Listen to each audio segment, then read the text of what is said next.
हुई हूँ, निर्वाचित हुई हूँ। मैं ईश्वर से सदत लेती हूँ।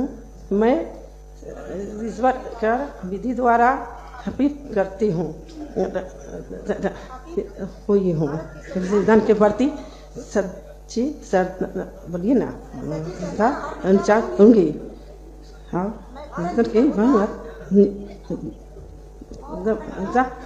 अखंडा अछूत रखूँगी।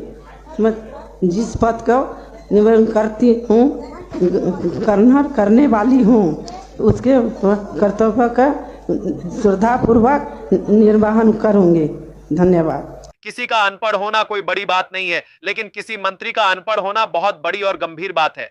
एक जमाना था जब हमारे देश के पास कुछ नहीं था, तब हमने संविधान बनाने के लिए पढ़े लिखे डॉक्टर भीमराव अंबेडकर को चुना था। हम लोग सैन्य तकनीकी में सबसे आगे थे और हमारा विकास चीन के विकास के साथ साथ चल रहा था। अब जानबूझकर ऐसे अनपढ़ लोगों का मंत्रिमंडल बनाया जा रहा है, क्योंकि ऐसे मंत्री होंगे तो शिक्षा को महत्व नहीं देंगे। जब शिक्षा को महत्व नहीं दिया जाएगा तो नेताओं की हर सच्ची झूठी बात को लोग सच मान लेंगे और उन पर कभी आवाज नहीं उठाएंगे।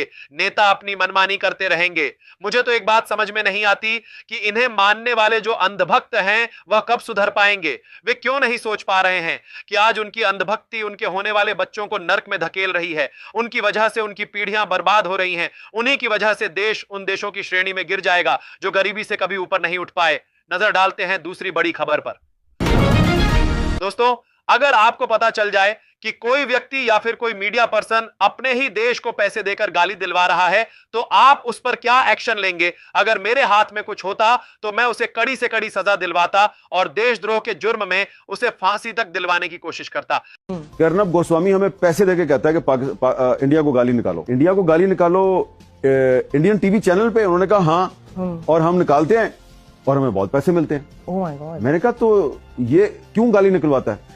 कहते हैं वो फिर जो है ना 3 मिनट हमें देता है हाँ, इंडिया बैशिंग के 10 मिनट फिर पाकिस्तान बैशिंग करता है, उसकी रेटिंग ऊपर चली जाती है। रावलपिंडी तबाह हो गया हाँ। तो मैंने जाकर रावलपिंडी चेक किया और फिल्म बनाई और पोस्ट कर दी। उस पर वो नाराज हो गए। तो अब वो जर्नलिस्ट तो है नहीं है, तो मैं उनको क्या जवाब दूं?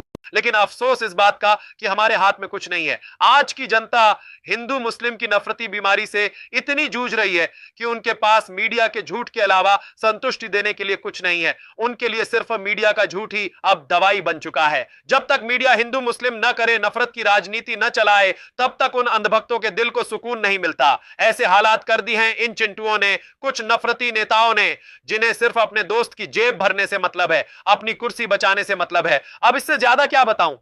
लेकिन मेरी समझ में यह नहीं आता कि जो इन्हें मानने सुनने वाले लोग हैं वो तर्क क्यों नहीं कर पाते। उन्हें क्यों लगता है कि ये जो चैनल वाले हैं, न्यूज वाले हैं, जो भी बोलेंगे वही सच बोलेंगे, जबकि ये लोग ना तो किसी जरूरी मुद्दे पर आवाज उठाते हैं और न ही जनता की आवाज को सामने रखते हैं। मेरा मानना है कि लोकतंत्र का चौथा स्तंभ माने जाने वाला मीडिया जब इस तरह की हरकतें करने लगे तो समझ लो कि देश की दुर्गति तय है। मेरा मानना है कि इन्हें ऐसा सबक सिखाना चाहिए कि ये दोबारा जनता से ऊपर खुद को न समझें।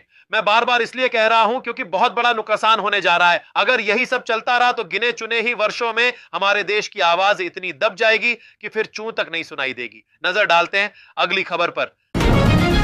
साथियों, राहुल गांधी ने भी आज सीधे मुद्दे की बात कर दी। उन्होंने कहा कि अगर मैं हर रोज चुनाव आयोग और नरेंद्र